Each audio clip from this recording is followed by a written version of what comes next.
All right, so welcome to our 2021 awards training. Um, so let's start with who should apply for awards. So the first thing you need to know is that you absolutely must be a PTA or PTSA in good standing in order to apply for awards. And we're going to talk a little later about what that means.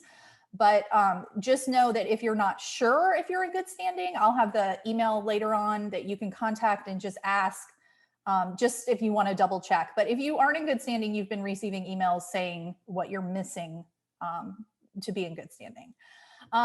Presidents, board members, awards chairs can all apply for awards. I wanted to let you know that you don't have to have the same person apply for all your awards. So if you have someone, a board member who put on a great literacy program and you want them to fill out the application, you can absolutely split it up.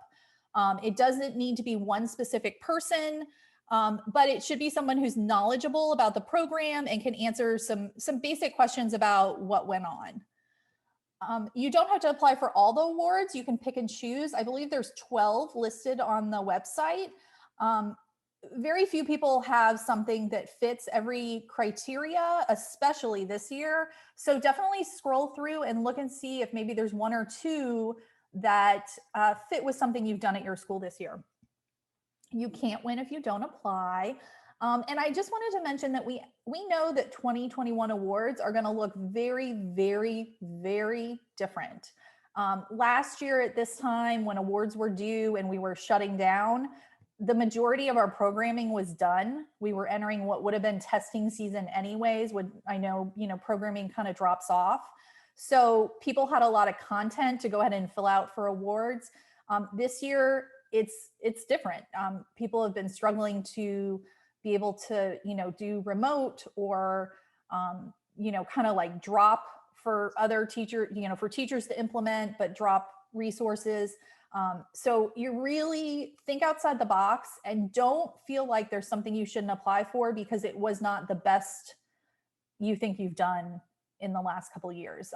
It's nobody's going to be shocked by a lack of robustness for our programming.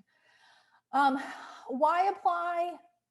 Obviously, you can read that yourself. But one of the things I did want to mention is back when I was PTA president and we had won some awards, we shared them on our social media and we actually tagged some business partners that had helped us, had done some sponsorship or had attended the events and given out either swag or paperwork or been a part of it. And those business partners shared it and it actually led to an increased business partners. And we had businesses in our community reach out and say, hey, how can we be a part of that next year? So you're really not applying for you, you're applying for your PTA and for your school. Especially this year, everybody has worked so hard putting together what they can and being original and really pivoting, and just to be able to recognize that your board and your parents and your teachers, it's just such a nice opportunity. Okay, how to apply. So this is different this year. And if you've applied for awards in the past, the award forms are, I'm going to say 95% the same. There have been some updates. The most important update is how you're going to submit your awards. So we used to turn them in at the March meeting and you would turn in a paper copy. This year, everything is electronic. So if you go to the DCC PTA website, under programs, there's an awards tab. And when you click on that, you're going to see a list of all the awards. Every single one of those links is a PDF you can download. And every single one of them has the directions for how to fill it out and how to submit it on the actual application. So you can read through. Some of them are very similar applications and some of them are different. So please make sure that you read through. Don't just assume you can cut and paste, that basic information for each of them. Some of them are slightly different. You can print them and fill them out by hand, or you can type into the PDF if you have that capability electronically. And then you're going to need to submit your completed application electronically by noon on March 31st. And I will accept a PDF, a JPEG, a PNG, a Word file, pretty much, if you can figure out how to get it to me, I will take it. I'm not going to be super picky because this is not like a test on who can use technology. It's trying to recognize people for doing their good work at their schools. So once if like, I'm a paper person, so if it were me, I would print these, but that's just my preferred format, and I would fill them out by hand. And then I take a picture of them with my phone, and I would go to the site that's listed. It's listed on the awards form, and then it's also a clickable link on the awards page, and you can upload your completed forms, and you can also upload any pictures you need to go with that. So I would recommend you look at the process before noon on March 31st in case you have any questions. But once you do, you'll see it's a pretty easy process, and it uploads to a Google Dropbox, but it's the submission page. I probably should have taken a screenshot in hindsight. The submission page is just a one button, click here to upload your forms, and then it automatically sends it to the Dropbox. Once you've submitted, we are asking that you send an email to awards@dccpta.org and just let me know that you have uploaded your files. And this will give me the opportunity to go in, make sure that everything's been submitted, nothing got cut off, nothing got, I can read them, there aren't any corrupt files. And then within 48 hours, I will just take a look and let you know that they were received. I'm not going to comment on, the quality of the application or, anything like that, but I will let you know that I got them and I got all of the awards that you submitted. You can submit everything all at once, or you can do it per award. So when we go to the list of awards, you'll see there's a wide variety. And let's say you've done an advocacy application, and then also for literacy, you did 2 programs this year that you wanted to apply for. If you have those files all together and you want to upload everything all at once, you absolutely can do that. And I will separate them out and to let people judge them. Or you can do one click and upload all your advocacy awards, and then go back and do another click and upload your literacy. Either way is fine with me. And when you email me and tell me that you submitted, I'll go in and I'll be able to see exactly what got submitted. So I'll be able to tell, if it's all there. Does anybody have any questions about that, the submission process? Okay. So as I mentioned, there's several different program awards you can apply for, and you do not have to apply for all of them. So when you go through, I would recommend that you actually click and open up all the different awards, because some of them may sound like something you haven't done. And then when you read the further description in the award application, you might say, oh yeah, we did this, and that could count for that. And again, try to think outside the box this year. We know that it's not going to look like a standard have everybody come after hours and fill the cafeteria with people type program.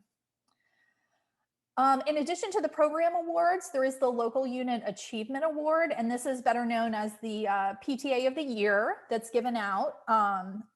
4 units are recognized. We do from elementary school all the way through high school.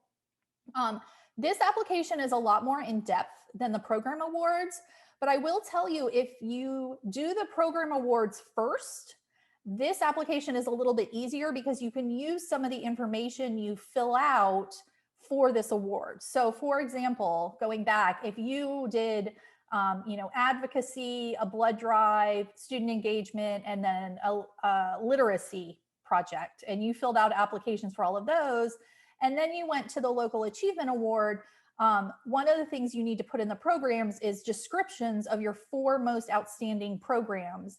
And you can use the information you already provided and, modify it a little bit, but you've basically described your program and the other applications. This awards application requires that you also submit your audit from last year, your budget and a copy if you had to revise it, your board roster, and then it gives you 2 pages for descriptions of your 4 most outstanding programs. I would recommend When you do this and when you do any of your applications, be specific and detailed. You know, include quotes from people, include specific information. We don't just want to hear like, oh, we had a literacy program and we gave every kid a book. Tell us about, you know, the reaction of the kids. Tell us about business partners you worked with.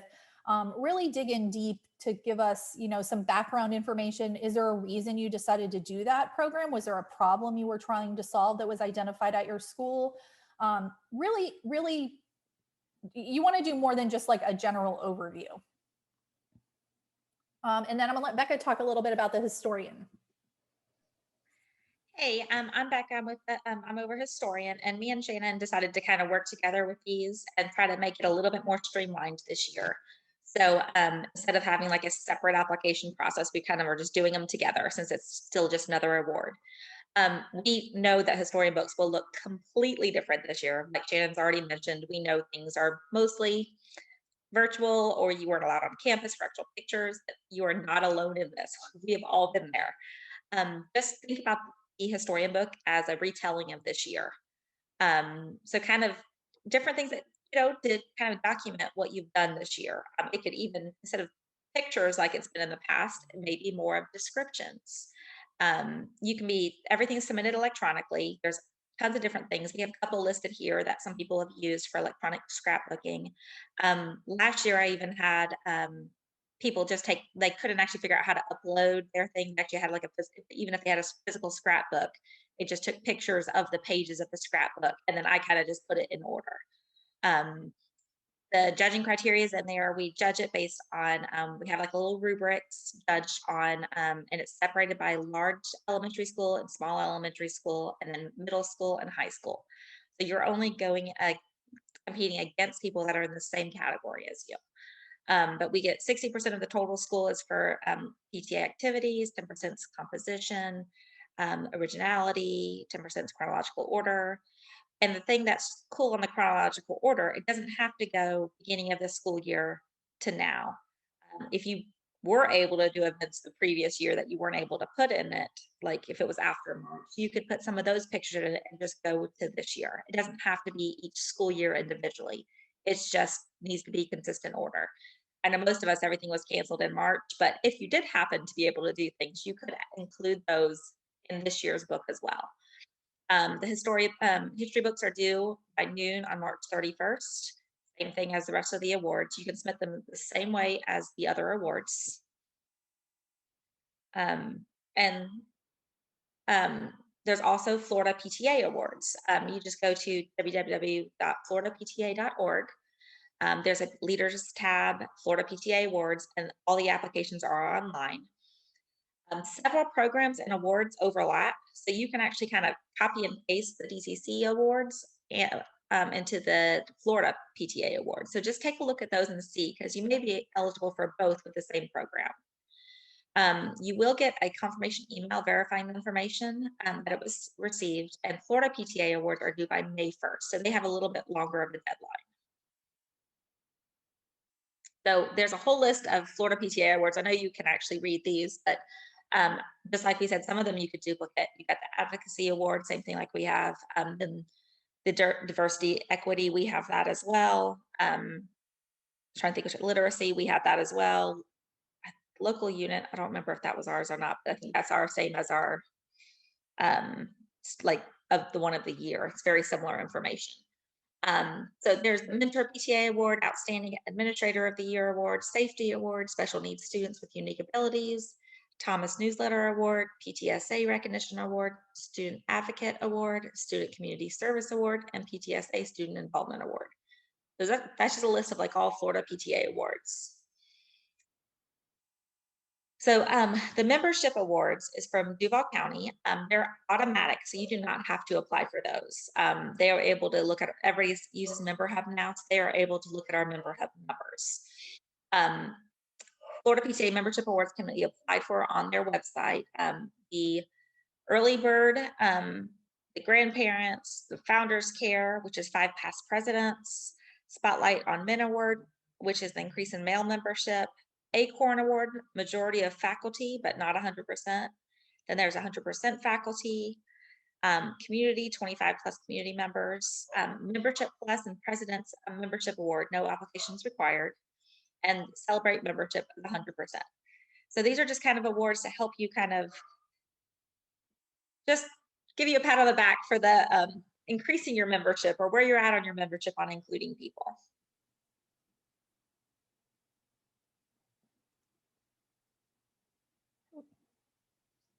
Hold on, I think, okay, there we go. As I mentioned earlier, you do have to be in good standing in order to apply for awards. And there's 6 things you need to be in good standing. You have to have your officers registered. You have to turn in your membership dues to Florida PTA, pay your $35 dues to DCC PTA, make sure your bylaws are current, have an audit on file for last school year, and have filed your 990 tax form from last year. Again, if you don't know if you're in good standing, you can email local units at dccpta.org. Just let her know what unit you are, your school, what school you're from, and she can look it up. She has a spreadsheet. It's very quick. She can look it up and let you know right away.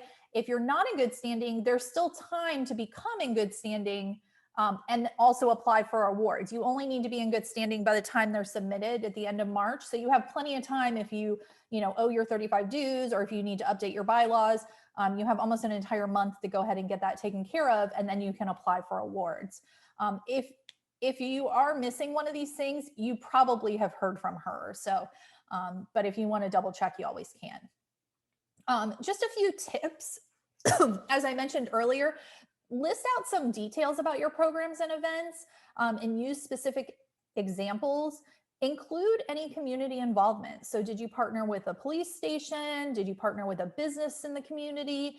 Even something that seems like super minute and not even like an important detail, put that in because it's always nice to see who you're collaborating with. Include testimonials. Did you get an email from a parent after the fact or from a teacher? Did you get feedback from students that they, liked the program or that it helped them? Give us details about how you carried them out. Specifically this year, I am fascinated by how people are doing pretty much anything this year. So, I mean, tell us, was there a specific technology you used? Or was there a specific business you partnered with to be able to carry something out? Or working with your administration? Was there logistically, how did you make it happen? How many volunteers did this include and how many intended? For most things that are virtual, obviously that counts as well, your virtual attendance. How did the program promote the PTA mission? I also love to hear about, why you decided to do that. Was it solving a problem at your school? Was there a deficit you noticed? Did you get feedback from teachers or administrators that this was a need? Make sure you review everything carefully. As I mentioned, some of the requirements are the same, but some are different. So just double check everything before you submit it. You can submit awards for programs that haven't occurred yet. So if you have something scheduled for April or even May, go ahead and write it up. It doesn't have to be something that has happened yet. And that's actually, I didn't know that until this year. So that's a fun fact, especially as I feel like a lot of people get more in the groove of having virtual programs and having things following COVID guidelines. You may have something for, the spring that is on the calendar and you guys are working towards. Well, tell us everything you can about it, including, all the planning that's been going on up until this point. Make sure you use your entire official name of your PTA. And please don't wait till March 31st to submit. I will troubleshoot as much as I can with you on March 31st, but if I have 50 PTAs that need help on that morning, I'm only one person plus Becca. So we're only 2 people that can help. So please take a look and feel free to ask any questions along the way. There will be a virtual president and principals event this year. It is scheduled for Thursday, May 13th. Some awards this year are going to be done digitally and some will be physical. And to be honest, we have not decided yet which is which. Right Foot Award was a digital certificate you could share on social media. So we may do some physical certificates and awards, but we also might do some digital ones this year. I feel like the digital is a lot easier to share with people, especially right now, since we're not really in the building. And if you have any questions, feel free to screenshot this slide if you want. You can reach out to me at awards@dccpta.org. If you have questions about the historian books, Becca is historian@dccpta.org. And then again, local units at DCCPTA. She can help you with finding out if you are have all your stuff turned in.